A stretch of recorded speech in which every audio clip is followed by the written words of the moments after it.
As we commence this august occasion dedicated to the memory of Professor Dr. N.R. Madhava Menon, we invite our esteemed dignitaries to come forward for lighting the ceremonial lamp, a symbolic act signifying the illumination of knowledge and wisdom.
Thank you to our dignitaries for beginning this evening with lights and blessings. Now, to extend a warm welcome and share the vision for today's program, may I invite Colonel Akash Patil, Director DAIC, to deliver the welcome address.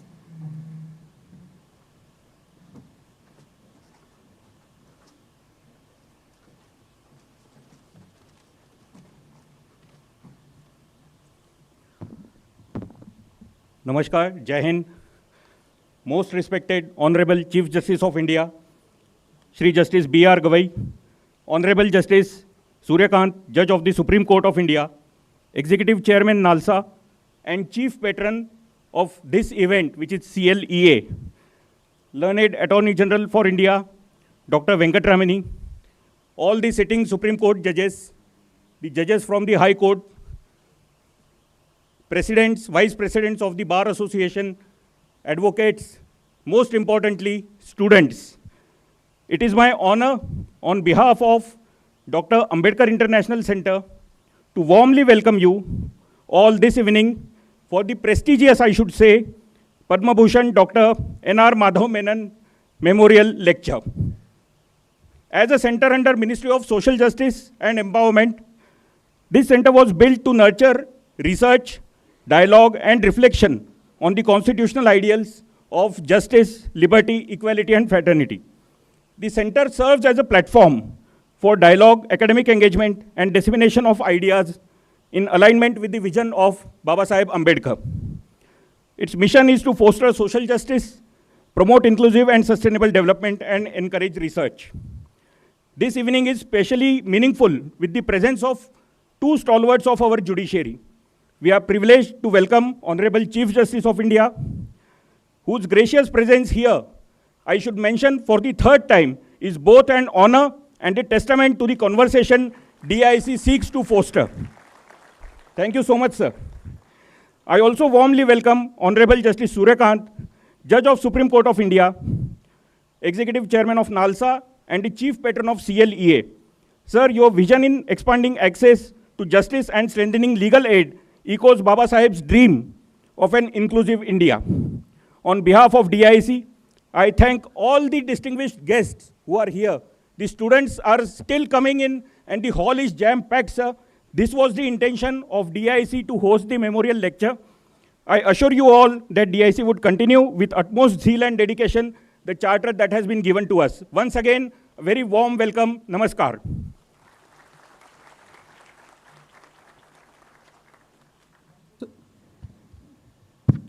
Thank you, sir, for your kind words and gracious welcome. And now to formally welcome our esteemed guest, may I request Colonel Akash Patil, Director DAIC, and Senior Professor Dr. S. Shivakumar, President CLEA, to kindly present a green welcome, shawl, and memento as a token of respect to Honorable Mr. Justice B.R. Gavai, Chief Justice of India, as a mark of our deep gratitude and admiration.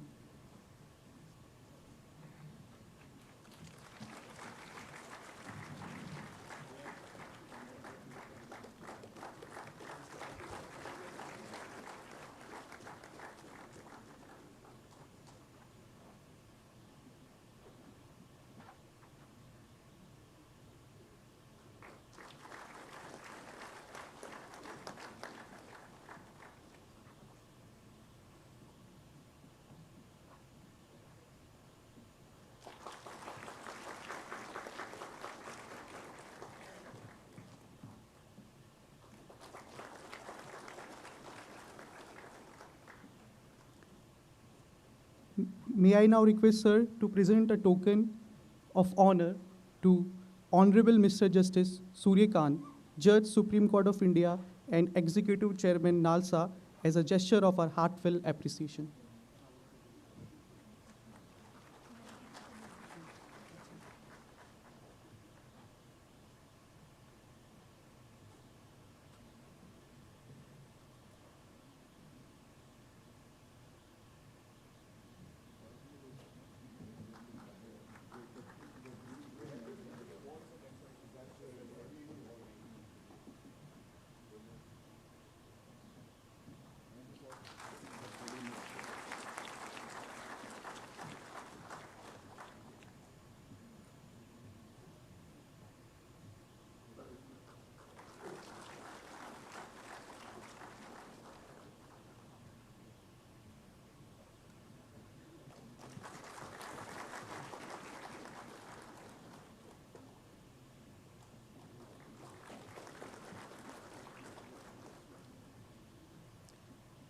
May I kindly request, sir, to present a token of appreciation to Dr. R. Venkatramani, Learned Attorney General for India.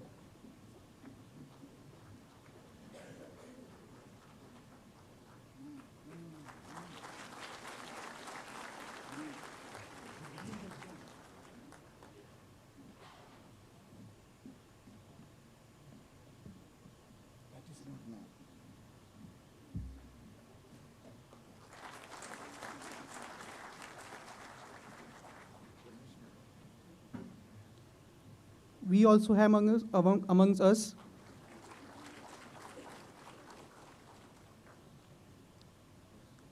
Mr. Ramkrishnan Menon. May I kindly request, sir, to join us on the dais. I request, and ma'am also. I request Dr. R. Venkatramani.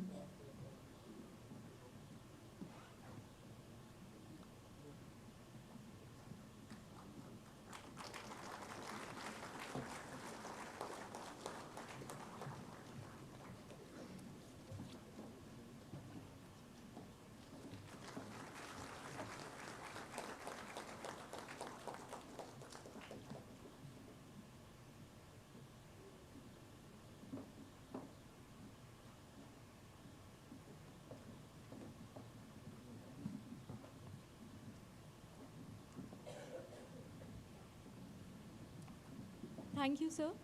I now request Professor Dr. S. Sivakumar, Senior Professor, Indian Law Institute, and President CLEA, to present the introductory address.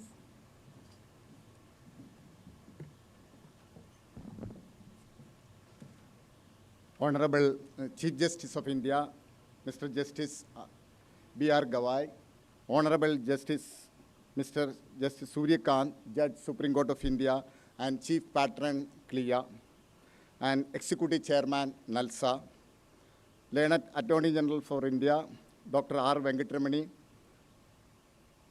Colonel Akash Patil, Director, DIC, Honorable Judges of Supreme Court, Justices, Justice P.B. Varale, Justice Kodeshwar Singh, Justice Alok Adre, Justice Chandurkar, Chief Justice of Delhi High Court, Justice D.K. Upadhyaya, Justice Kamesh Rao, Legal Education Committee Chairman, Justice Rajendra Menon, and other judges, Vice Chancellors, deans, academics, legal practitioners, legal luminaries, my dear colleagues, students, and media friends.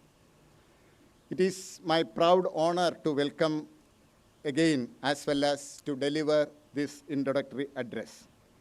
At the very outset, let me express on behalf of all gathered here our deepest gratitude to our dignitaries who have given this occasion its stature. Honorable Chief Justice of India, Mr. Justice B.R. Gavai, whose very life journey exemplifies the transformative power of social justice. Honorable Justice Mr. Surya, Judge Supreme Court of India, whose commitment to the cause of justice reflect an enduring social responsibility, and our CLEA patron, Dr. R. Venkatramani. I also warmly acknowledge this center's warmth and seamless organizational capability, and I appreciate Colonel Akash Patil for doing the same.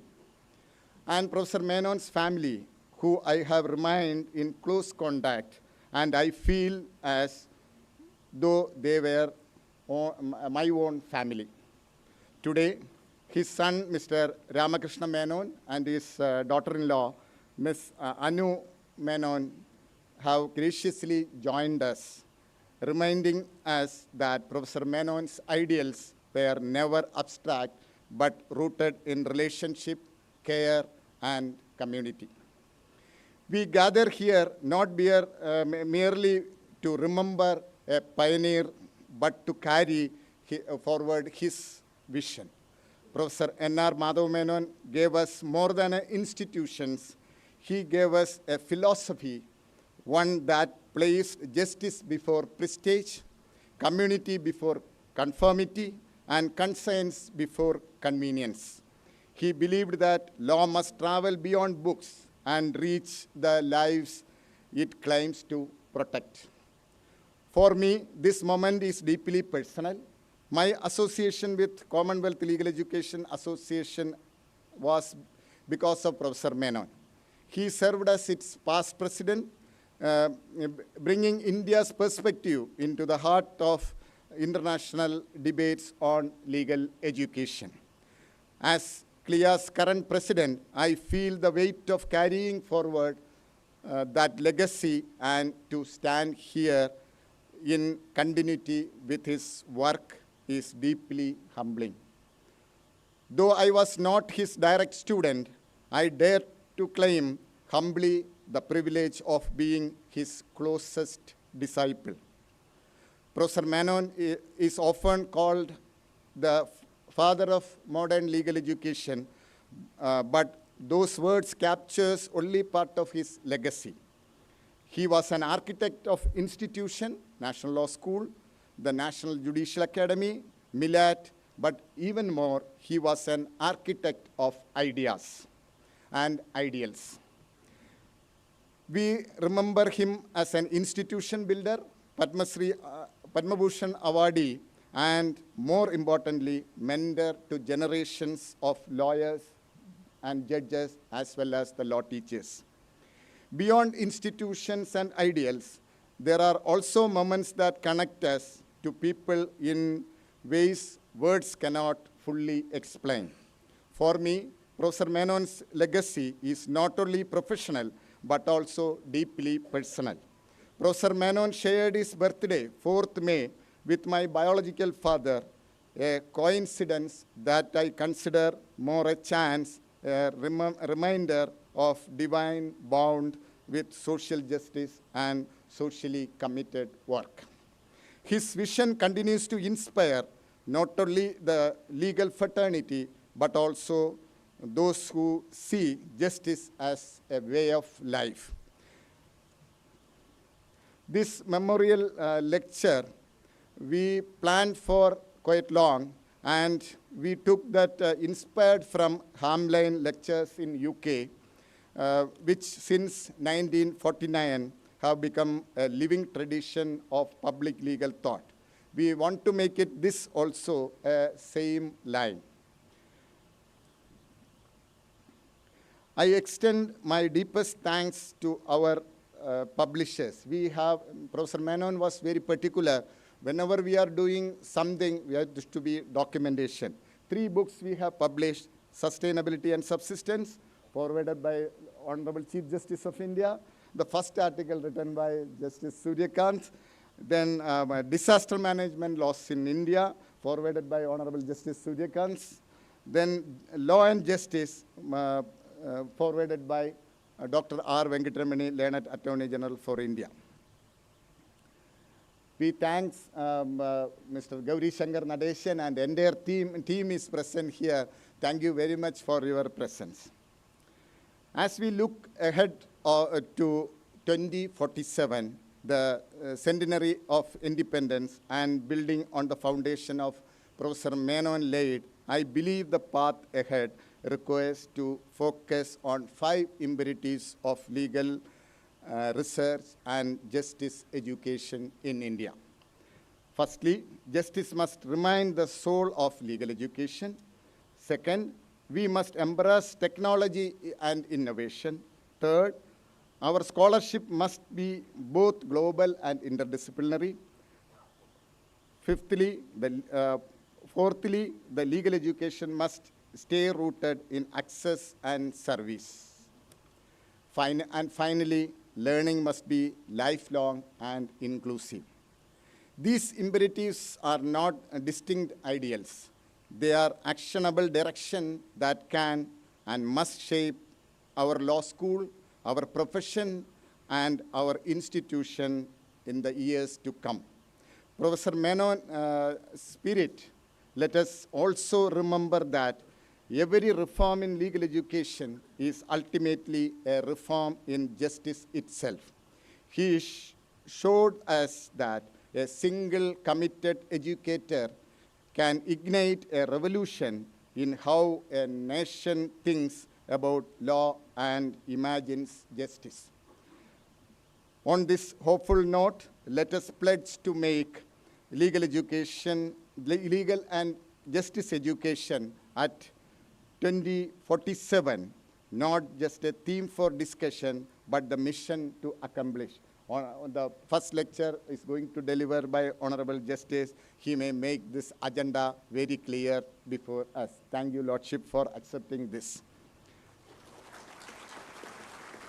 As Dr. Ambedkar reminded us, justice is another name of liberty, equity, and fraternity.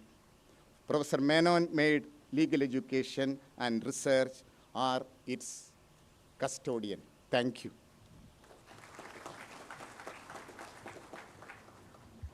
Thank you, sir, for your inspiring perspective and leadership.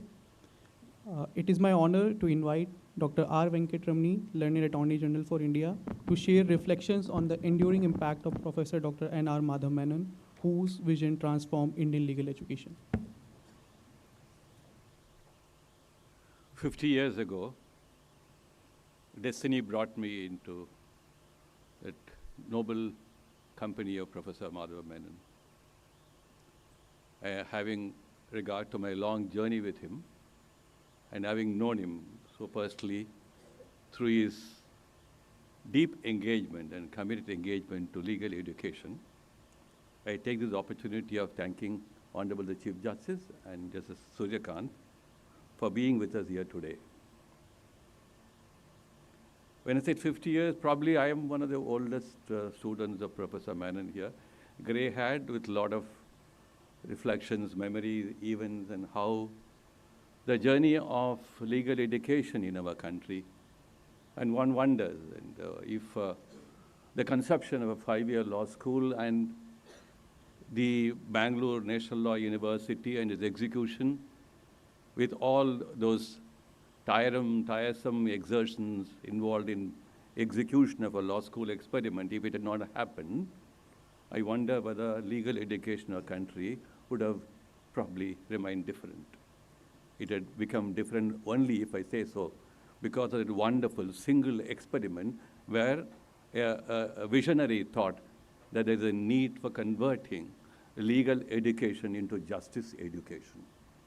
And that's what I think made him work tirelessly on this wonderful experiment.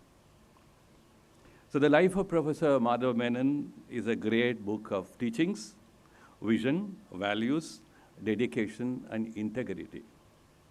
You find here in the audience a lot of those vice chancellors and academics who have been groomed under his tutelage, and many of them have made big names for themselves. He was a prophet and a pragmatist, architect and a mason. Historical narratives normally attempt to catalog great teachers, those who spend their life as passionate social investments for no material returns or offices. One indelible common characteristic of any of them is that they were drawn to changing the world, the specific world which they encountered. If biographies of such wonderful and rare beings are condensed into common denominations, what stands out is that their inconsummate thirst to think, share, and change. The ups and downs and the curious unlit corridors of their careers and pursuits get submerged in the grand narratives of their seminal ideas and unique contributions. Well, the rare and revealing facets of Professor Menon's life, a humble teacher, a caring husband, and an ideal parent, and all the travails of life he faced will probably be written in big, bold letters. It's important to talk about him, passionately remember as a student I am trying to do today, and to canonize him if possible, if that helps in any sense.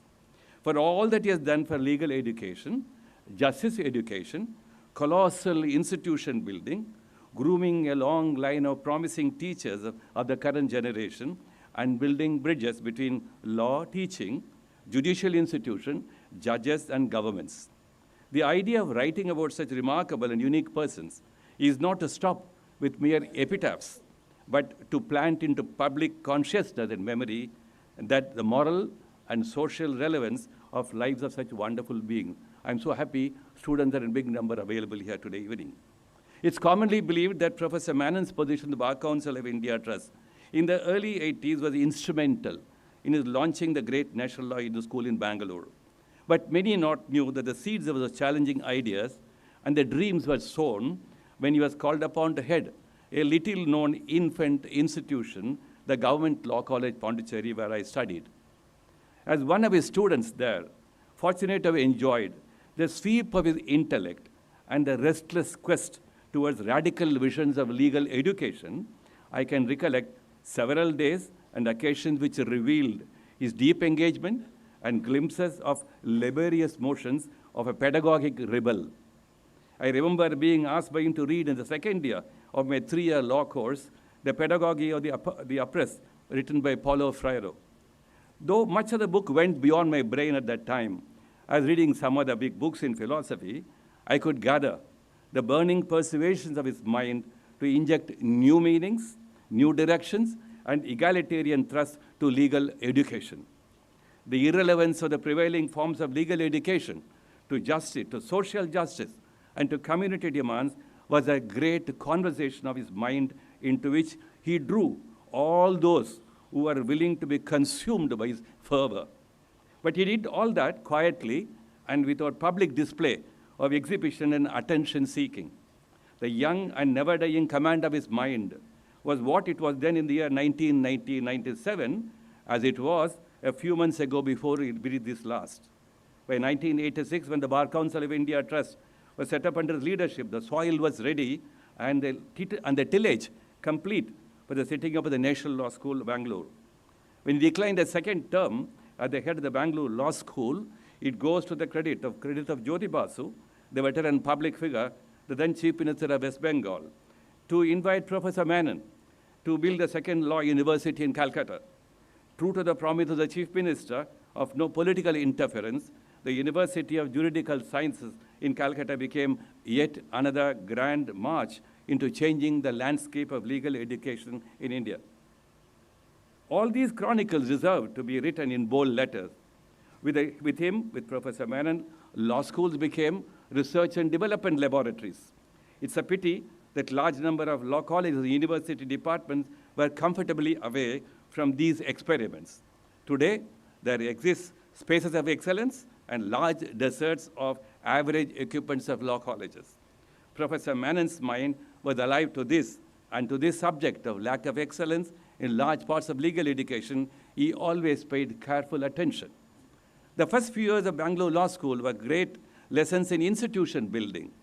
I used to go there as often as Professor called me. Well-meaning public figures like former Chief Minister of Karnataka, Mr. Ramakrishna Hegde, great supporters like Justice V.R. Krishnaya, Justice P.N. Bhagavati, followed by Justice M.N. Venkatachalaya, Mr. Ram Jethmalani, and Mr. V.R. Reddy, a former Additional Solicitor General, Mr. Soli Sorabji, Mr. F.S. Nariman, and Mr. K.K. Venugopal and Mr. P.P. Rao stood by Professor Menon so solidly. The list is fairly long. The beauty of the story is that the doubting Thomases were wondering what this 5-year law course would be. Those doubting Thomases soon formed a queue of great appreciation. To instill confidence and plant optimism in the minds of the first few batches of students was no easy task. Every brick of the building and every plant in the campus, like every book in the library, have stories to tell about Professor Menon's great journey. I wish with all my monthly travels to the law school during those years to be with Professor Menon, extending my own little squirrel-like support. I had chronicled my versions of the unfolding events. The innumerable contributions made by Professor Menon to the causes of law and justice took a wide range of issues and concerns. His captainship as the first director of National Judicial Academy is responsible for the acknowledgement of the Judicial Academy as an important national institution of great potential. Generations of judges, academics, and lawyers have been so drawn to its activities that the Academy today enjoys an international reputation and esteem. His recommendation towards setting up an Equal Opportunities Commission, perceived by him as an alternate route to social justice, is awaiting the attention of central government. His contribution to changes in criminal justice system through the Mallimath Committee report is yet to receive its fullest consideration and debate. His contribution to the report on center-state relationship bears the imprints of original thinking. In all these efforts and activities, Professor Menon always brought a distinct stamp of his own, always fresh, always original, and always inspiring. He set up single-handedly an institute of legal advocacy and training and pursued the agenda of continuing legal education. The M.K. Nambiar Trust set up by Mr. K.K. Venugopal has received extended great strength to this significant initiative.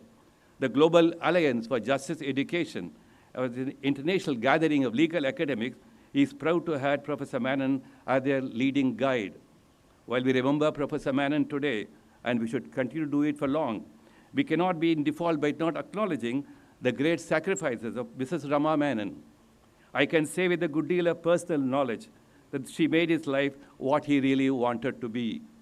Hardly ever concerned about personal comforts and material advancements. Today, she has lost a companion and a void which cannot be filled by any one of us.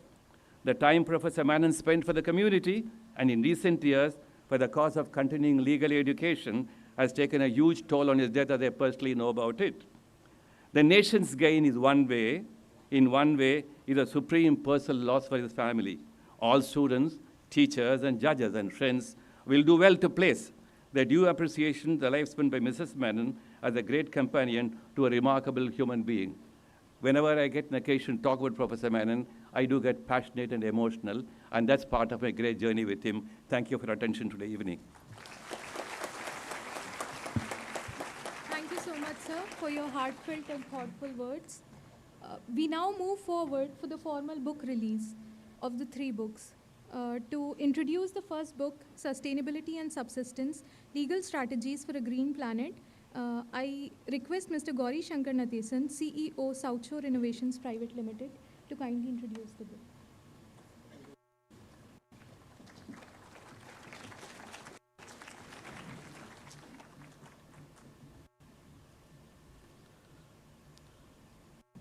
Honorable Chief Justice of India, Justice B.R. Gavai, Honorable Justice Surya, Justice Supreme Court of India, Learned Attorney General for India, Dr. R. Venkatramani, distinguished guests on and off the dais, it is my pleasure to be here at this event, and I would like to take just a few minutes to introduce one of the books being launched today.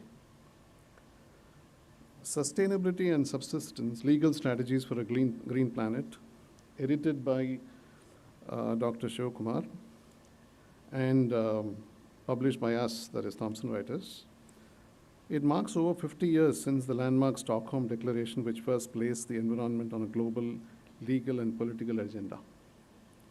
The book does more than commemorate, it critically examines how the principles of global environmental governance have evolved to meet 21st century challenges. The volume opens with a thought-provoking article contributed by Hon'ble Justice Surya, setting the stage for the collection that follows. It brings together leading voices in environmental law, exploring how constitutional mandates, intellectual property rights, corporate social responsibility, sustainable tourism, and community-based conservation can work in harmony to achieve the United Nations Sustainable Development Goals.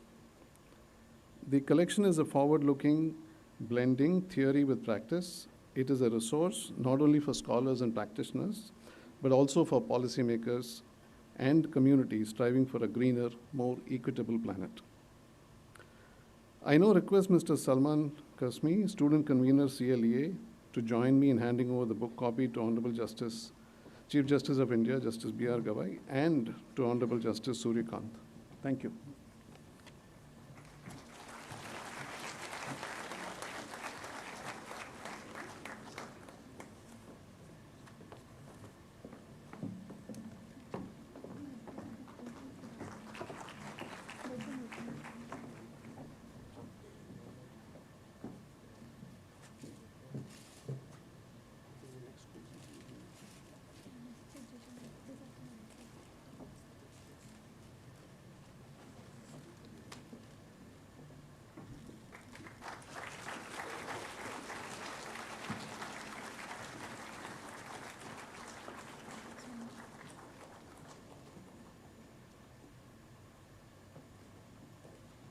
To introduce the second book, Disaster Management Laws in Asia, a retrospect, may I invite Professor Gigi Moon.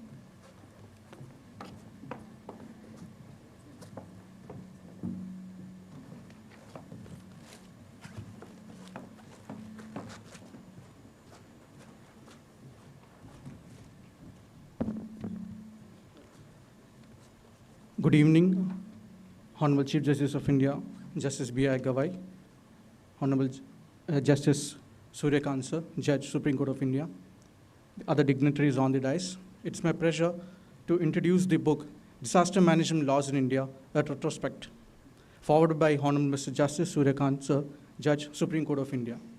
The book is edited by Professor Dr. S. Shiv Kumar. This book, retrospects, provides a sweeping overview of how diverse nations respond to one of the humanity's greatest recurring challenges, both natural and man-made disasters. Covering Central, South Asia, East, Southeast, and West Asia, this volume highlights the unique vulnerabilities and legal frameworks of each jurisdiction. Each chapter showcases how legal systems have developed tools for preparedness, response, and recovery, while also revealing the best practices that can inspire cross-border cooperation. By drawing lessons from both successes and shortcomings, the book speaks directly to the urgent need for resilience, effective governance, and innovative strategies in disaster management. It is a timely contribution to the global discourse on building stronger, safe society. Now I request the associate editors of the book, Dr. Ashutosh Raj Anand and Ms. Nabila Zara, convener CLEA, to hand over the book copy to Honorable Chief Justice of India, Justice B.R. Gavai, sir, and Honorable Justice Surya, sir. Thank you.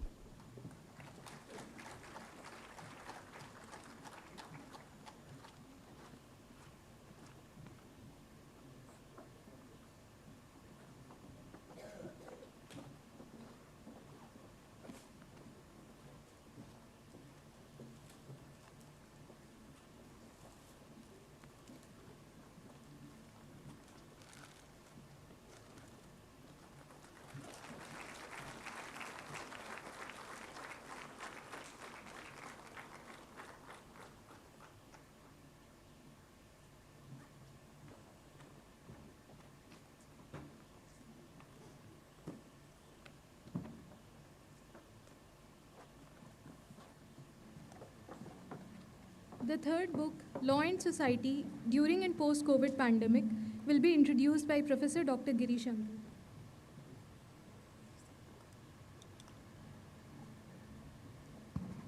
Good evening, all. Honorable Chief Justice of India, Mr. Justice B.R. Gavai, Honorable Mr. Justice Surya, Judge Supreme Court of India and Chief Patron CLEA, other dignitaries on the dais and off the dais. Let me, with utmost pleasure and privilege, introduce the third book titled Law and Society During and Post-COVID-19 Pandemic. The foreword was authored by Dr. R. Venkatramani, Learned Attorney General of India. And the editors are Professor Dr. S. Shivakumar and Professor Dr. Lisa P. Lucas. The book titled Law and Society During and Post-COVID-19 Pandemic offers a critical reflection on how the COVID crisis reshaped both legal systems and social structures worldwide. This volume documents not only challenges but also opportunities for transformation. The book explores constitutional rights during emergencies, digital justice, and public health frameworks. It also sheds light on vital but often overlooked issues such as mental health, education, migration, indigenous rights, marine ecology, and the role of artificial intelligence in governance. What makes this volume significant is its multidisciplinary approach and its forward-looking perspectives. It demonstrates how crises test institutions, but also open venues for innovation.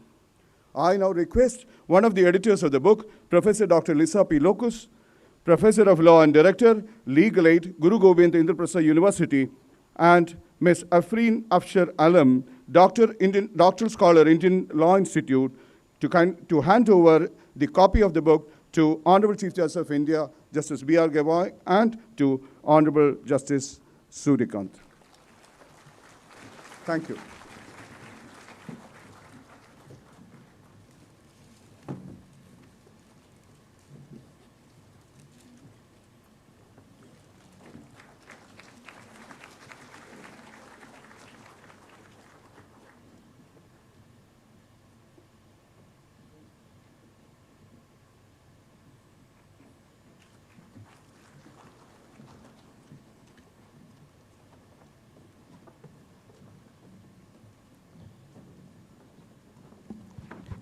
Congratulations to all the authors and contributors for these milestones addition to the legal education landscape. Now it's my honor to invite our chief guest, Honorable Mr. Justice B.R. Gavai, Chief Justice of India, to deliver the inaugural address, setting the tone for the lecture and the evening.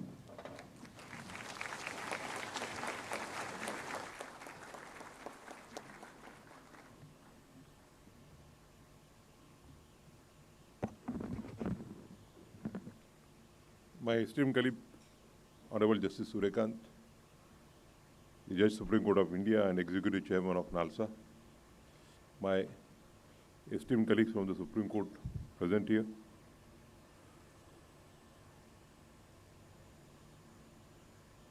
the Chief Justice of Delhi High Court, Justice D.K. Upadhyay, and all the Honorable Judges of Delhi High Court present here, Justice Rajendra Menon, Chairman of the Armed Forces Tribunal,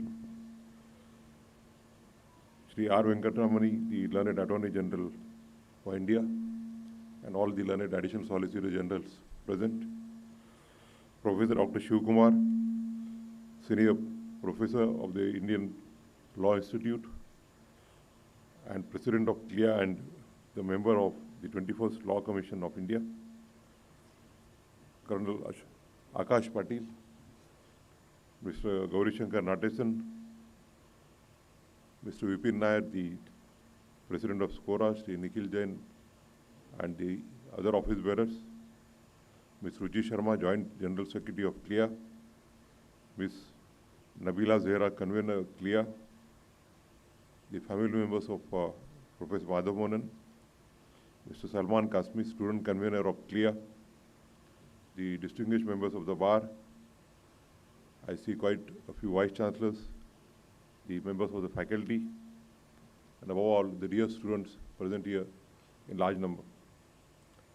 I am deeply honored to inaugurate the first Professor N.R. Madhava Menon Memorial Lecture on the topic Legal and Justice Education at 2047, an agenda for 100 years of independence.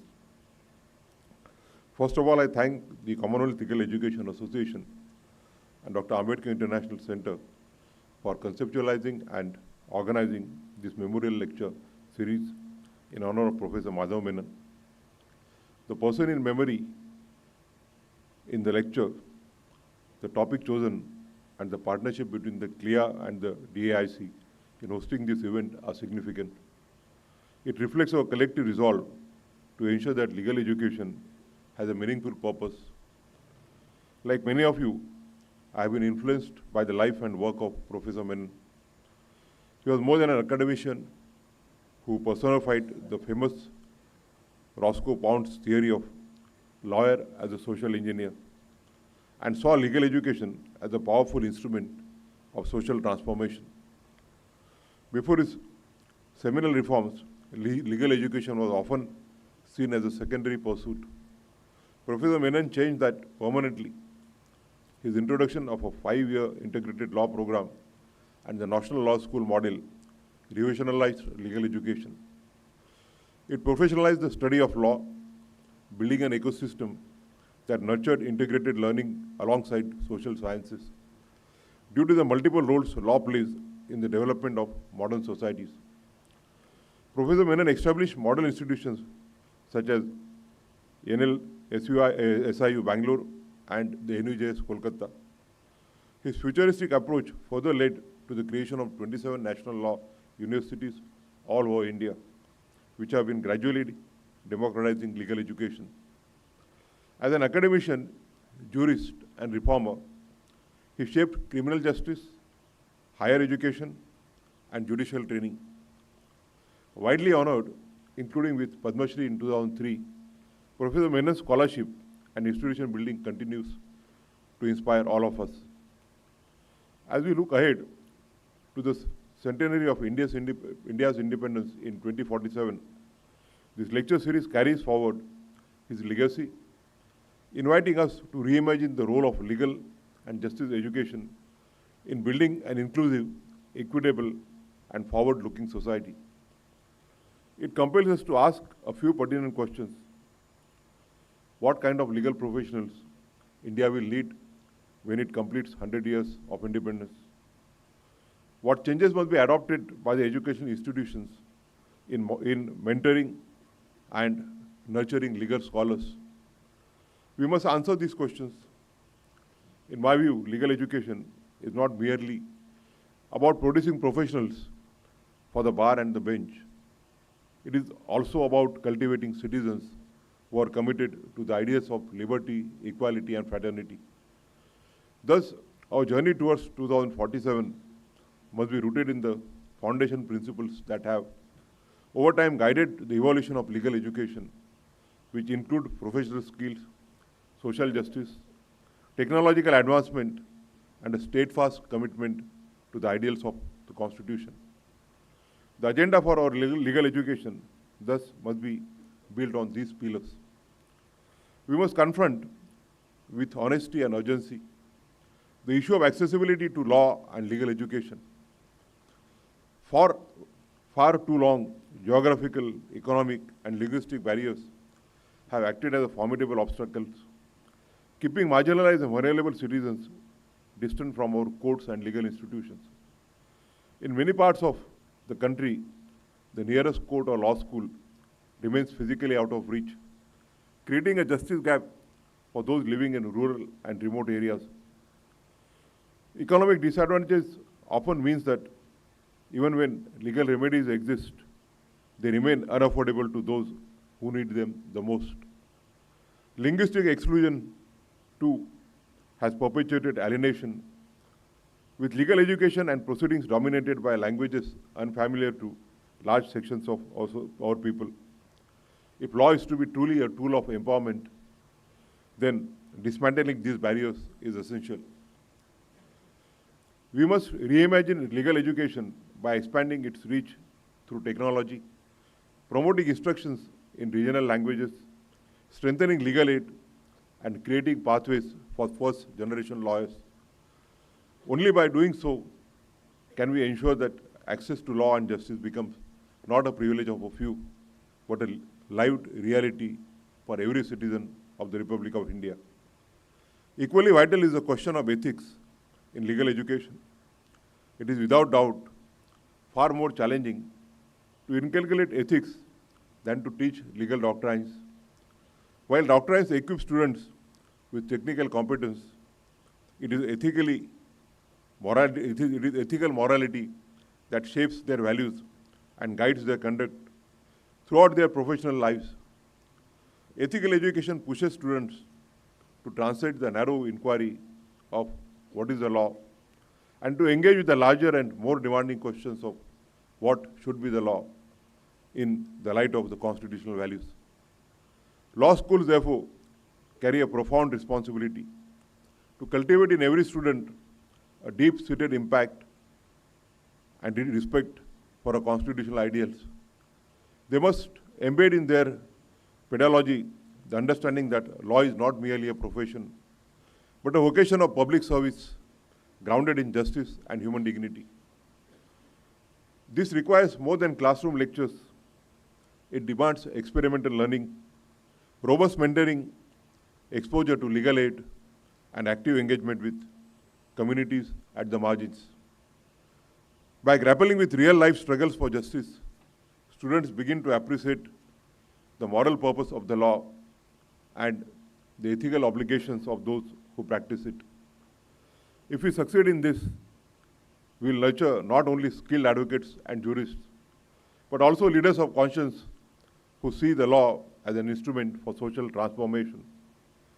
Law school should also move beyond the method of teaching what did the court hold to why did the court hold. This unpacking of judicial philosophy will teach students the ethos of Constitution while also reflecting upon the judges' dilemmas. Introducing interdisciplinary texts alongside legal texts inspires students to explore the underlying intersectionality in any issue. Our classroom must be places where critical thinking is not only nurtured but also encouraged, where students learn to challenge systematic exclusions in society. This will indeed equip the future lawyers with the intellectual and ethical depth to be the guardians of the Constitution. Furthermore, emerging areas of research, particularly at the intersection of technology and law, deserve our closest attention. We must create research institutions to analyze the emerging area of law. A noteworthy example is the Berkman-Klein Center for Internet and Society at Harvard Law School, an interdisciplinary hub that brings together leading thinkers from law, ethics, computer science, and the social science. By fostering such collaboration, the center has been able to grapple with some of the most pressing ethical dilemmas of our time, ranging from algorithmic bias and the future of free speech online to the protection of digital privacy. Now let me, however, add a note of caution. The 5-year integrated law program and the National Law School model have undoubtedly been transformative and successful in many respects. Yet one of the recurring criticisms is that the model has, perhaps unintentionally, channeled the majority of its graduates towards career in the corporate sector.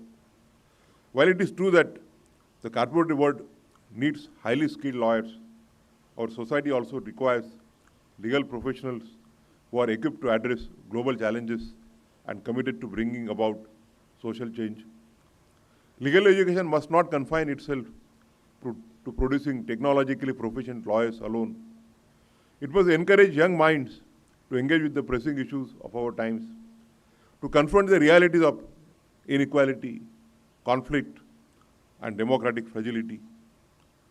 Our academicians must rise beyond the boundaries of local or national concerns and actively engage with the pressing issues that confront humanity at large. In doing so, they would serve as vocal representatives of the global South within the evolving world order on law and practice, law and justice. The voices and perspectives of our region, shaped by histories of colonization, economic disparity, and deep struggles for equality, cannot remain peripheral in global legal discourse.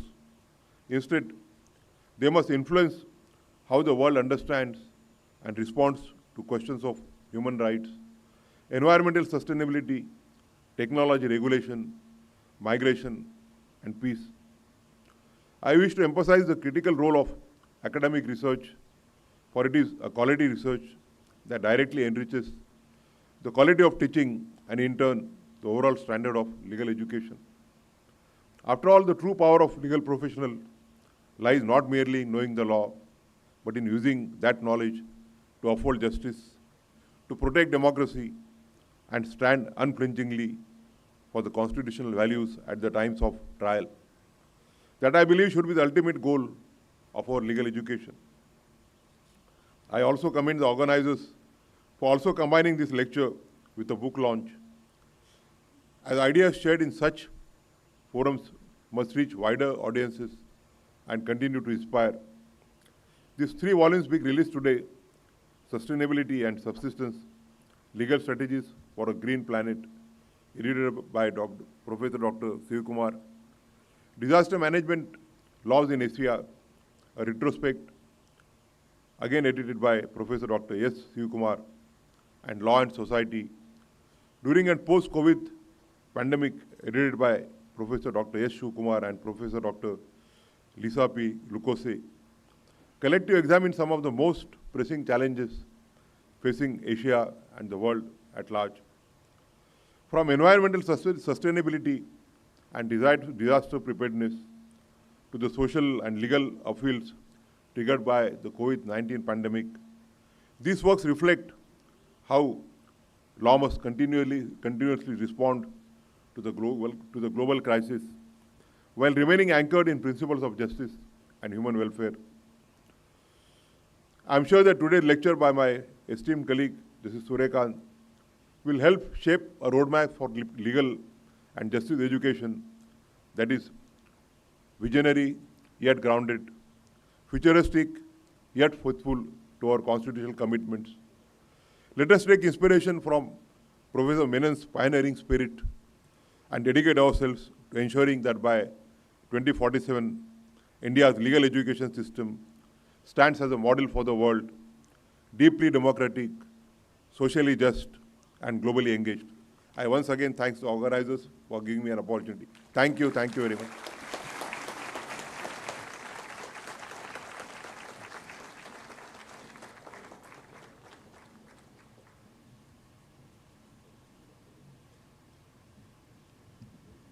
Thank you, Your Lordship, for your visionary words.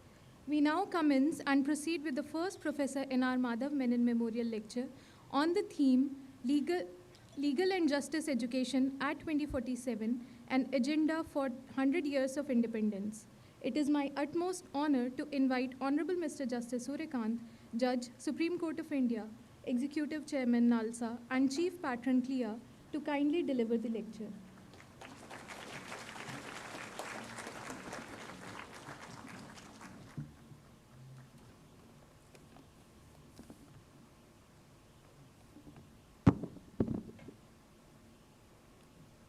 Justice Bhushan Ramakrishna Gavai, Honorable the Chief Justice of India,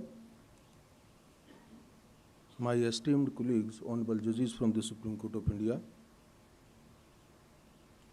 Justice D.K. Upadhyay, Honorable Chief Justice of Delhi High Court, Dr. R. Venkatramani, Attorney General for India and Patron of the Commonwealth Legal Education Association, distinguished judges from the Delhi High Court and other high courts who are present here, learned Additional Solicitor General of India, Professor Dr. S. Shivakumar, President, Commonwealth Legal Education Association, a galaxy of Vice Chancellors on pan-India basis. I can see all of them are present here. senior advocates and other members of the Supreme Court and other bar associations, Shri Nayyar and Shri Jain, office bearer president and other office bearers of the Supreme Court, Advocates on Record Association, office bearers of the Supreme Court Bar Association, Shri Santhan Krishnan, live president of the Commonwealth Legal Education Legal Lawyers Association, distinguished delegates who I believe besides India, even across the India are also present here, very senior civil and police functionaries of different state cadres, Shri Akash Patil, Director Dr. Ambedkar International Institute, Shri Gauri Shankar, whom the entire credit goes for bringing these 3 publications today, esteemed dignitaries, educators, teachers, most importantly, my dear students and friends from media. As has been pointed out, we all are gathered here today to honor and remember one of the foremost stalwarts of Indian legal history, Professor Dr. Madhava Menon. When I compare, just as Sri Varghese Kurian is remembered as the architect of India's White Revolution, or Professor M.S. Swaminathan as the pioneer of the Green Revolution, so too must Professor Madhava Menon be remembered as the visionary who brought about nothing less than a revolution in Indian legal education. His legacy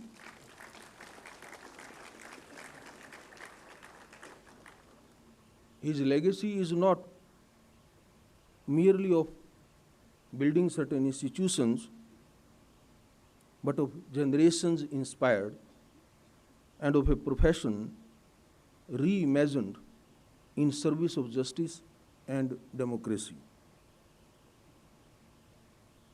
In fact, while sitting here, when we were remembering Professor Madhava Menon, I also recollected and had a fond memory of, which I thought I must share with you, about Dr. Ramesh Chandra. He was the Dean of Faculty of Law in Maharishi Dayanand University, Rohtak, where I joined the law in 1981, and surprisingly in 1983 we found that it was he who introduced the 5 years law degree course after 10+2 examination, with lot of a huge team of faculty to teach the 10+2 students with respect to the subjects other than law. And this is how the concept of 5-year law degree course, completely dedicated to the specialization in that field, commenced with.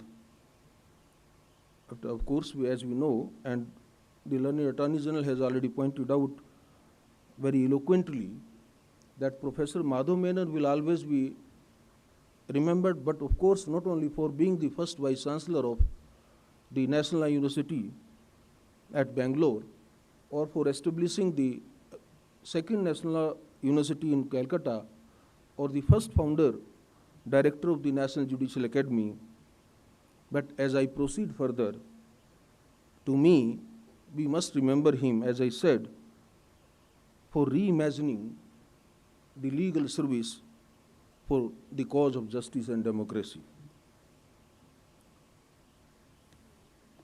I'm slightly going out of the context of the subject, and oftenly I have repeated this story in some of my speeches, but very briefly I will point out and correlate with Professor Madhava Menon. In 2014, when I was a High Court judge, a very innocuous civil matter came before me with respect to impediment of a party in a pending civil suit. And with my usual habit, when I asked certain questions, I came to know that the civil suit had been filed against 4 minor girls who were sisters, and all 4 were minors, the youngest one being 1 year old. On a further probe, I found that their mother had been murdered by none else than their father, and the father was at that time in custody, and their grandfather or other family members, including their father, had executed a power of attorney while in jail for the transfer of a land which was very valuable. There is a long story. I am not going to repeat what happened in that matter, but my total orders running into that matter alone, the total orders which I passed till I left the High Court and closed that matter in favor of the girls, I must have authored at least 1600 pages by different occasions in passing the orders. And when I was concluding the matter, I was a bit emotionally charged. So I used the term that how sometimes there are invisible victims of even a justice delivery system. Had I not caught on that day, the prospective vendees would have become party, and the suit would have been decreed on the basis of collusion between the so-called vendor and the vendees. I was able to save not only that land for the girls, but I granted so many other reliefs to them under social welfare schemes, and I persuaded the state and some private agencies to come to the rescue of the children. But when I coined this concept of invisible victims of the judicial system, it so happened that in 2015, I was in Kerala when Commonwealth Judicial Education Institute from Halifax, Canada, we had been there to that institute, and on our request, a conference was held in Kochi under the banner of the CJEI. And Professor Madhava Menon was one of the resource person who actively participated in that conference. I was also there. And when I was asked to speak in one of the sessions, I opted to speak on the invisible victims of the judicial delivery system. The Canadians or the Britishers or some other Europeans were not ready to buy my idea, and they said, no, we have never heard this kind of thing, and therefore we don't want to discuss this issue. So I vividly recollect Professor Madhava Menon came to my rescue, and he said, what the point the judge has raised requires a deliberate, long discussion on this issue, and this is an original idea, we must deliberate on it. It was he who persuaded and really swayed the entire gathering there, and I was able to speak on the subject.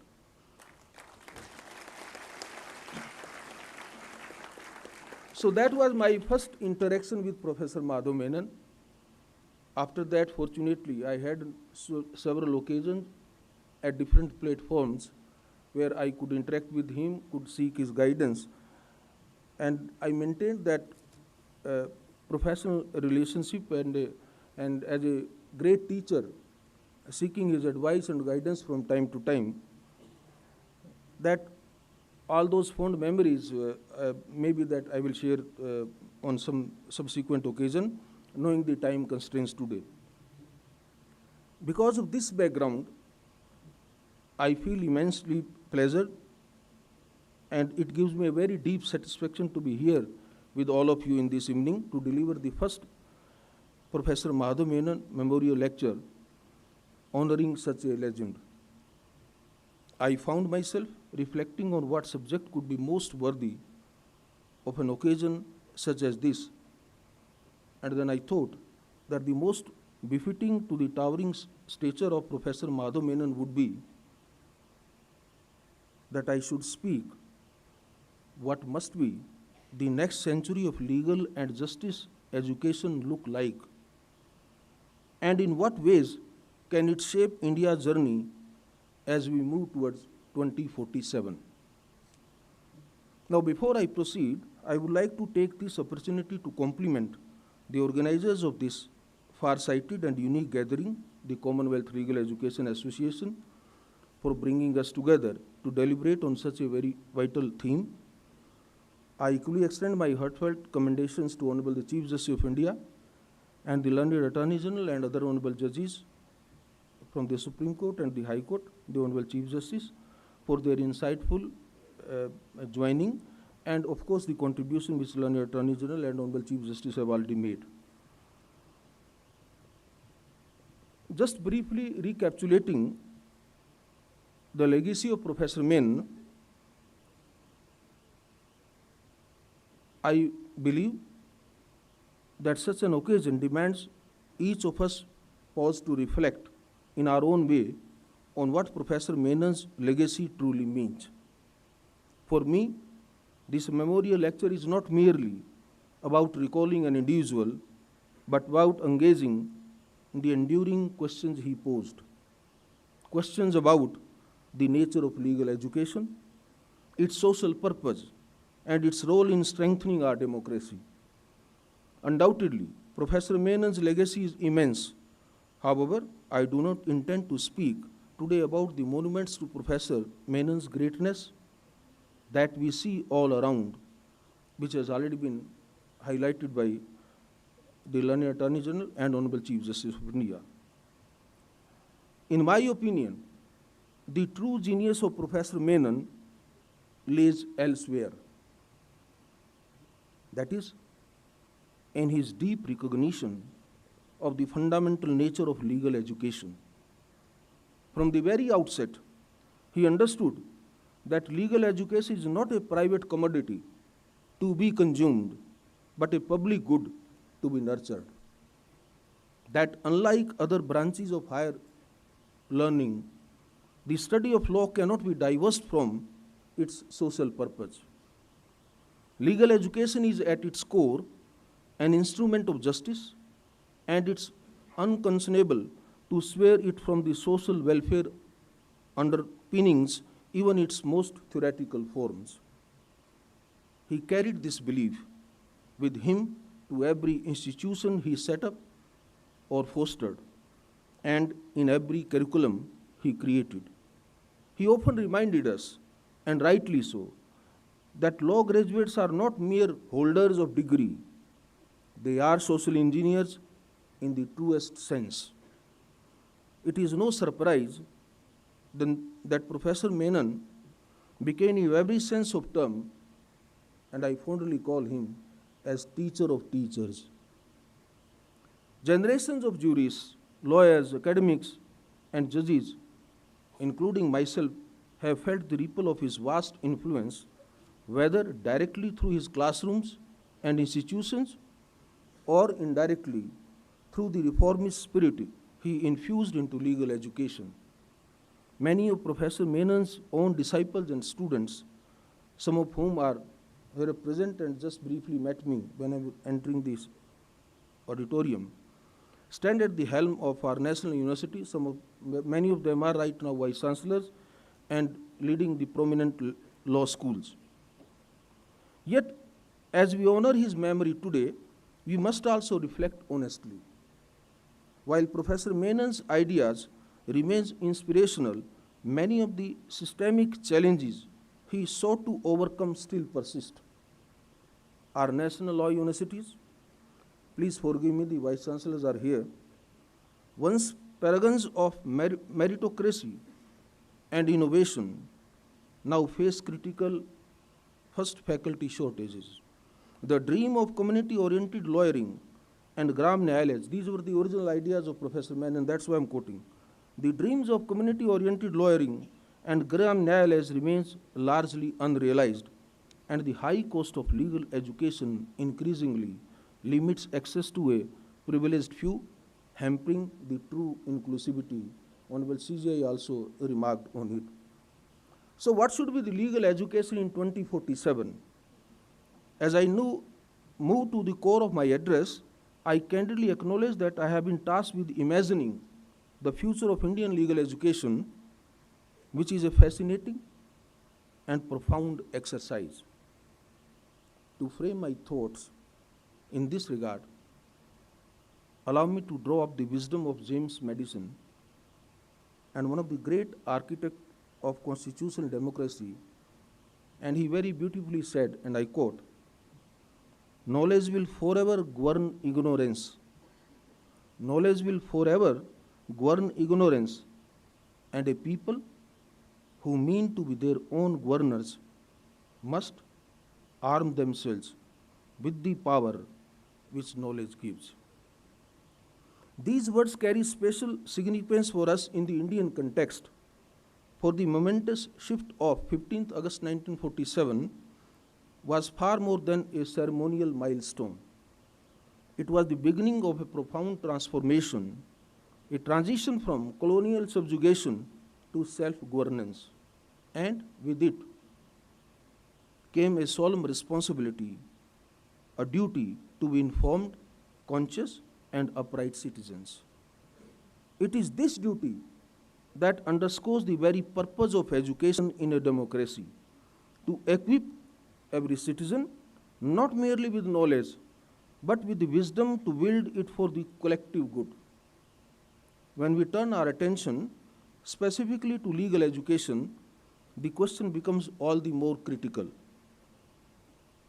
For law is not merely a subject to be studied, it is the very foundation upon which society is built and sustained.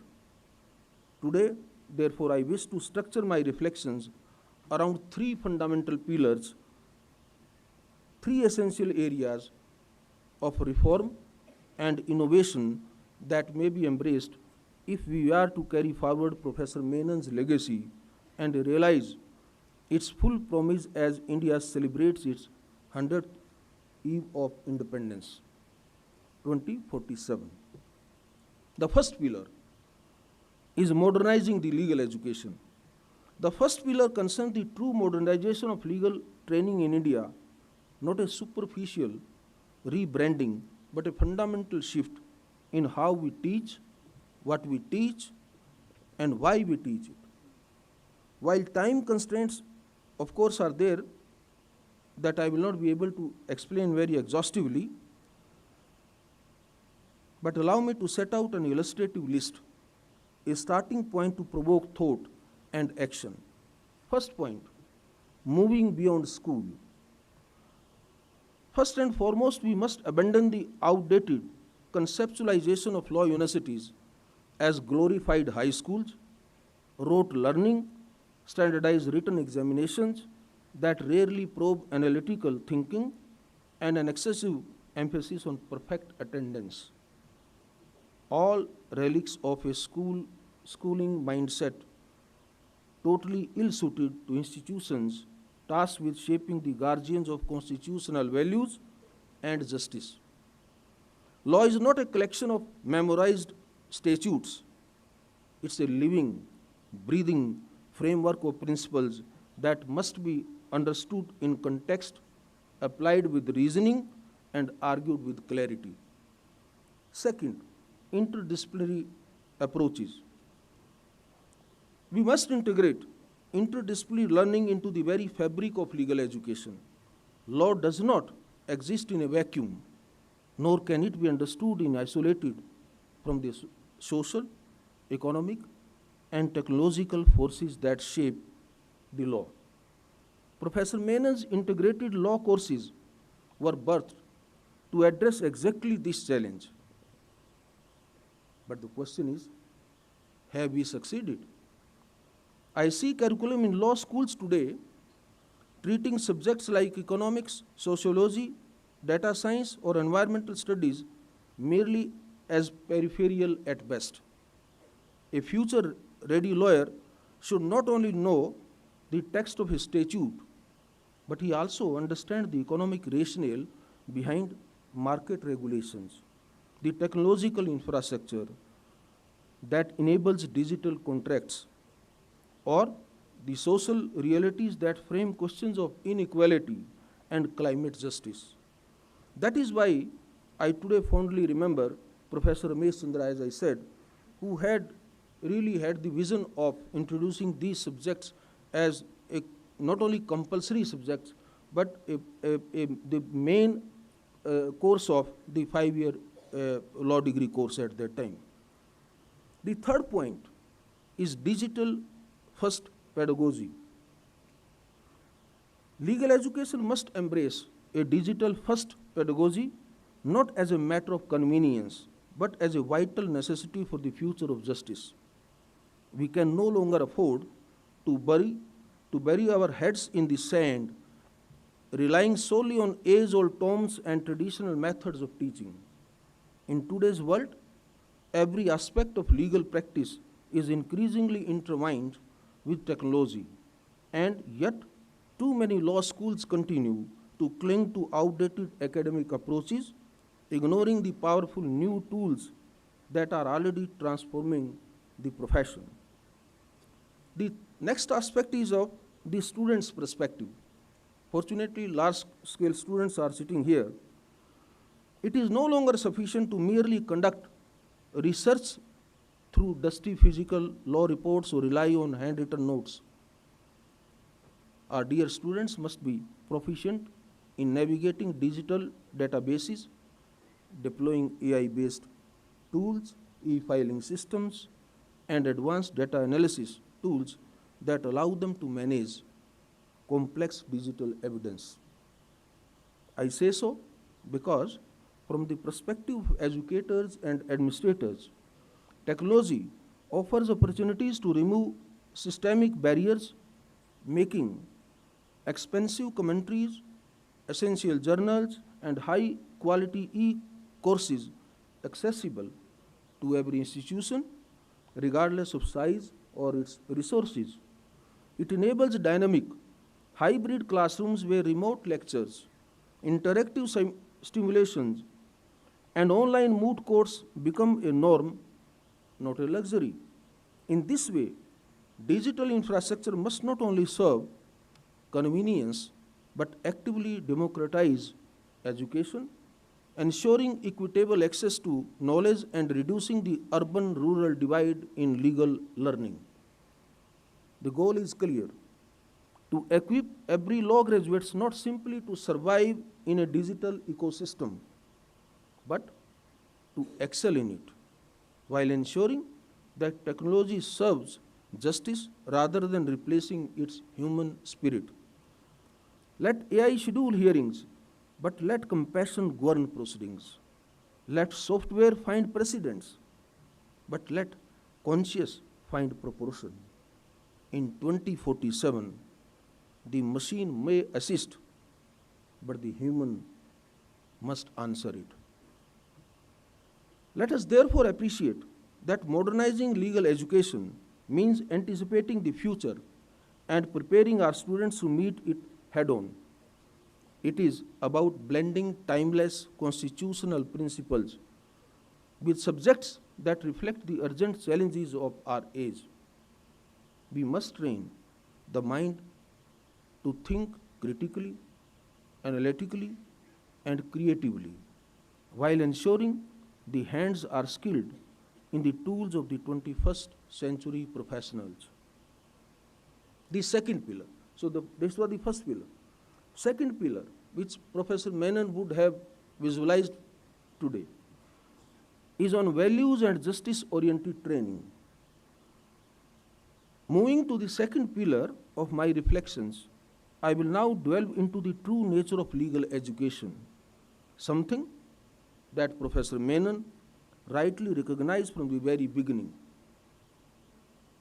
Legal education, my dear friends, is not merely about doctrinal study. At its core, it is about the infusion of ethics, values, and a profound sense of social responsibility. This is precisely why Professor Menon saw law graduates, as I said at the beginning, as social engineers.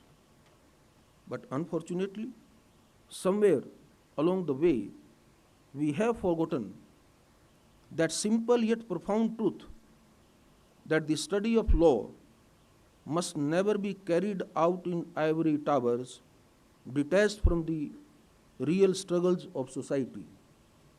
It must instead be rooted in the lived experiences of the people it seeks to serve. What does this philosophy look like in practice? To me, it looks like a legal education system that refuses to treat ethics as an afterthought or a mere academic requirement. It looks like classrooms where discussions are not limited to black letter provisions, but constantly return to questions of justice, fairness, and social responsibility.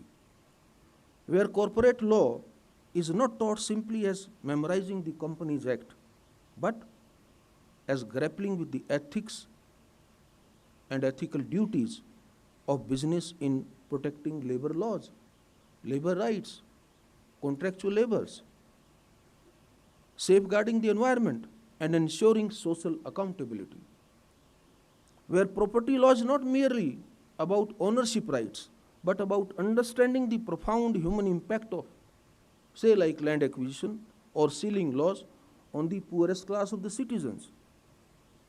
So it looks like embedding constitutional value into every aspect of legal training, making them the lifeblood of education rather than an isolated subject.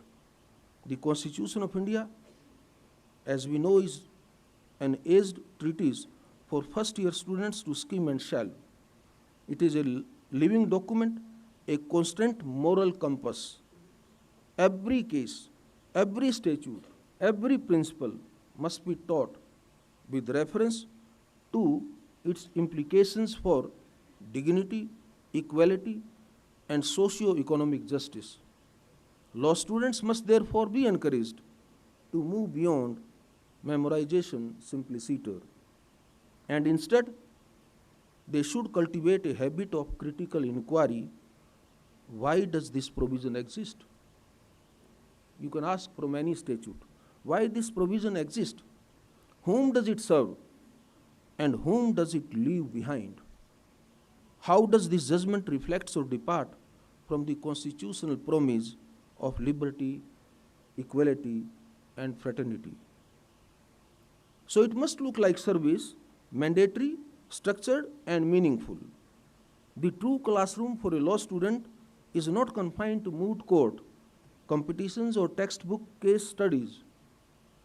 It extends beyond that into villages, prisons, community centers, and court corridors, where the gap between law on paper and law in action is more stark.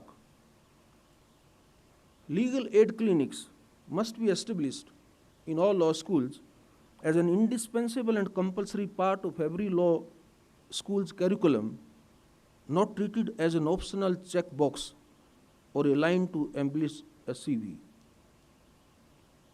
Under Professor Menon's vision, no student should graduate without having drafted a real petition for a tenant seeking protection from eviction, or assisted a survivor of domestic violence in obtaining a protection order, or guided a group of farmers in accessing government schemes. Why Professor Menon said so? Only to bring the law students close to the realities that what is happening in the courtrooms and around at the grassroots level, where the first consumer of justice approaches the court. And once you are confronted or interacted with that class of consumer of justice, that is the best learning of the legal education, in Professor Menon's words. Under Professor Menon's vision, no student should graduate without having, as I said, drafting all these things. And why he said? Let's be very clear about it. These are not extracurricular activities. They are essential, graded components of a justice-oriented education. The lawyer of 2047 must be fluent in 2 languages. One, the language of law, and second, the language of the people. Inculcating this pillar of justice-oriented training means that when our young graduates step out, they carry not just knowledge, but a fire in belly of a commitment to make the system fairer and more humane. It also means that they live their lives, that famous Latin maxim that says, fiat justitiae ruet coelum, that let justice be done though the heavens may fall. So now I am come to third pillar of Professor Menon's vision, that is legal education for all. Honorable CJI also pointed out that what the law universities should do about it. Having reflected on the indispensable role of values, ethics, and social responsibility in shaping the lawyer of tomorrow, we must now broaden our perspective. We must understand that apart from producing well-trained individuals, we also need to address the systemic barriers that prevent access to quality legal education in the first place. It is for this reason that the third and final pillar of my address today focuses on a cause that remains deeply urgent, making legal education accessible to all and ensuring that the promise of justice is not confined to the privileged few.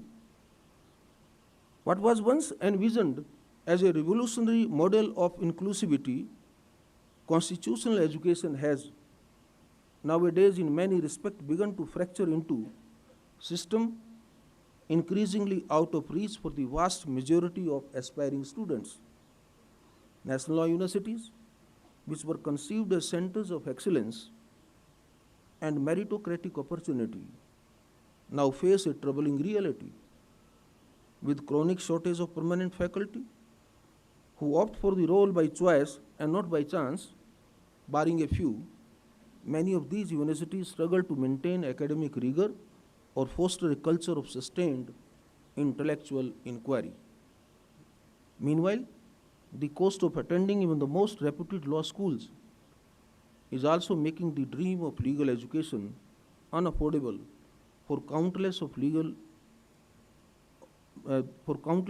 of bright and motivated students particularly from the underprivileged backgrounds. This is not a mere administrative failure. It is a profound contradiction of the constitutional promise that justice and education are equalizing forces in a democracy. After all, how can we hope for a justice system that is inclusive, equitable, and responsive if those who serve it are trained in isolation or filtered by ability to pay rather than commitment to justice? True inclusivity in legal education must therefore translate directly to inclusivity in justice, ensuring that every citizen, regardless of their background, has access not only to legal knowledge but to the justice it enables. To democratize legal education, we must break the elitist barriers that have slowly emerged over the time.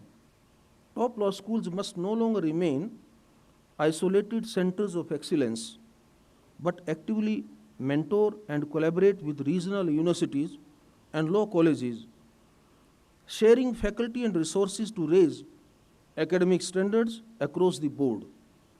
We must also embrace digital and hybrid models of education, providing high quality, standardized courses and interactive tools to students in remote and underserved areas. Most importantly, Indian legal system education, that the real and large branch, the Indian legal education, must celebrate our nation's rich diversity, its multiple languages, cultures, and legal traditions, rather than shun it in favor of a homogenized one-size-fits-all model. For when legal education becomes inclusive, the justice system itself follows the suit. In my concluding remarks, and while reflecting upon the three pillars which I have envisioned: 1, modernizing the legal education; 2, infusing it with values and ethics; and 3rd, democratizing access to all. Ladies and gentlemen, we are reminded of Professor Menon's singular foresight that law is not merely a profession but a public trust. His mission was always about far more than building institutions. It was about shaping minds and character. Today, as we steadily approach India's centenary of independence, the task before us is clear. The task is to not let that vision fade into history, but to carry it forward with renewed determination and purpose. Let me conclude by relying on the age-old wisdom of our forefathers. In one of the Hitopadesh, there is a beautiful shlok which says, Vidya dadati vijayam Venyad yatri patratam Patratvad dhanam apnoti dhanat dharmam tate sukham. What it says? Knowledge makes one humble. Humility begets worthiness. Worthiness creates wealth and enrichment. Enrichment leads to right conduct, and the right conduct brings contentment. This eternal truth reminds us that education is not an end in itself, but the very means of realizing a just, happy, and harmonious society. The responsibility now rests upon us as educators, students, and practitioners of law to keep that soul of learning vibrant, inclusive, and just. Each reform undertaken, each curriculum renewed, and each barrier dismantled is not merely an academic exercise, but a step in transmitting that soul to the next generation. Professor Madhava Menon did not just found institutions, he founded intent. If we hold fast to that intent, people before process, dignity before display, then we will see a legal education system in India that is truly democratic in spirit and unwavering in its commitment to uphold the constitutional values of liberty, equality, and fraternity. Thank you very much. Thank you for giving this opportunity.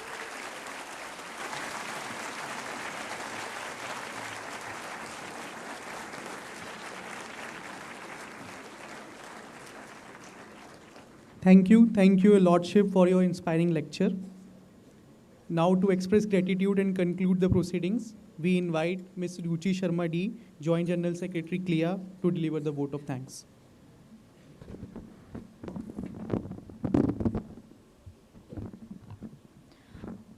Honorable Chief Justice of India, Justice B.R. Gavai, Honorable Mr. Justice Surya Kant, Learned Attorney General Dr. R. Venkataramani, Professor Dr. S. Shivakumar, Colonel Akash Patil, esteemed judges from the Supreme Court and High Courts, distinguished lawyers, authors, students, and my dear friends. On behalf of the Commonwealth Legal Education Association and Dr. Ambedkar International Center, it is my honor to propose this vote of thanks at the close of a truly inspiring evening. I extend my deepest gratitude to Honorable Chief Justice B.R. Gavai for so graciously accepting our invitation and for honoring us with your august presence. The profound insights shared here will continue to inspire and shape the discourse of the future of legal education in India and beyond.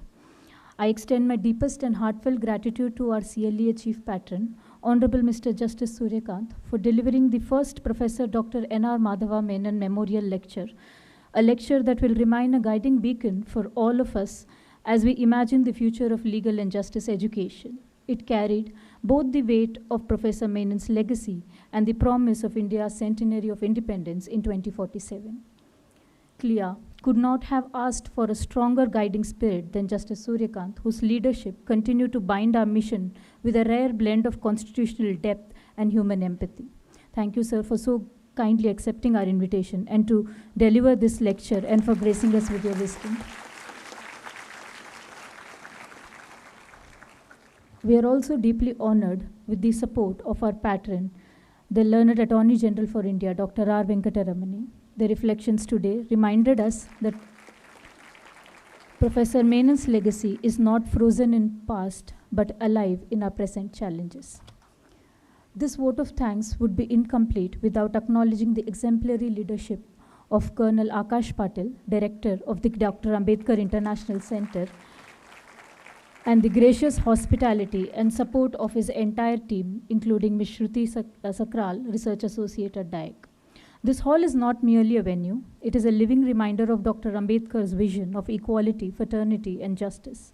We are indebted to Sir and his team for the seamless organization and the warmth in hosting us here. We are also deeply grateful to our academic partners, the Menon Institute of Legal Advocacy and Training, whose commitment to advancing Professor Menon's legacy in pedagogy and research makes tonight memorable and truly meaningful. Our institutional partners, the Indian Law Institute and Jamia Millia Islamia, and our publishing partner Thomson Reuters, deserve special recognition for ensuring that the ideas and scholarships born out of our initiatives reach global readership. This evening would not have been possible without the vision and perseverance of Professor Dr. S. Shivakumar, Senior Professor at the Indian Law Institute and Professor and President CLEA. For years, Professor Shivakumar has strived to see this memorial lecture take place and take shape and bring these 3 publications to be launched today. It is through his trust, persistence, and guidance that this dream has now been realized. I congratulate and offer my deepest gratitude to you, sir. I also extend my gratitude to the distinguished judges of the Supreme Court and High Court who are present here, lawyers, academics, and above all, students who have joined us from various institutes, including the Indian Law Institute, Jamia Hamdard, Jamia Millia Islamia, Asian Law College, SGT University Haryana, Amity University Noida, Christ University, Bennett University, SRM University, Vivekanand Institute of Professional Studies Delhi, Mewar College, Ghaziabad, and StarX University Haryana. Each of you has lent your presence to make this memorial meaningful. To our CLEA colleagues from across the Commonwealth, this occasion is a testament to our shared commitment to law and service in society. To the authors and editors of the volumes released today, who have devoted years to research on sustainability, disaster management, and post-pandemic law and society, the work symbolizes the intellectual vigor that Professor Menon so dearly valued. Finally, to the students, volunteers, and the CLEA team, including Ms. Nabila Zehra, convener CLEA, Mr. Salman Kasmi, student convener CLEA Asia, Ms. Afreen Afshar Alam, and others who work tirelessly, your dedication is invaluable. On behalf of CLEA, I thank each one of you for gracing this occasion with your presence. Let us carry forward Professor Menon's vision with renewed energy, guided by the wisdom of our Chief Patron, Honorable Mr. Justice Surya Kant. Together, we can ensure that legal education continues to be a force for justice, dignity, and humanity. Thank you. Have a wonderful evening.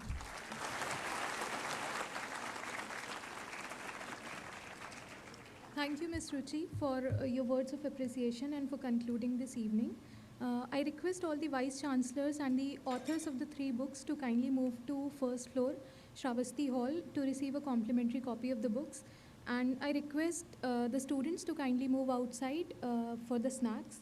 And we would also like to inform that all the books are displayed outside if anybody would like to purchase. Thank you and good evening.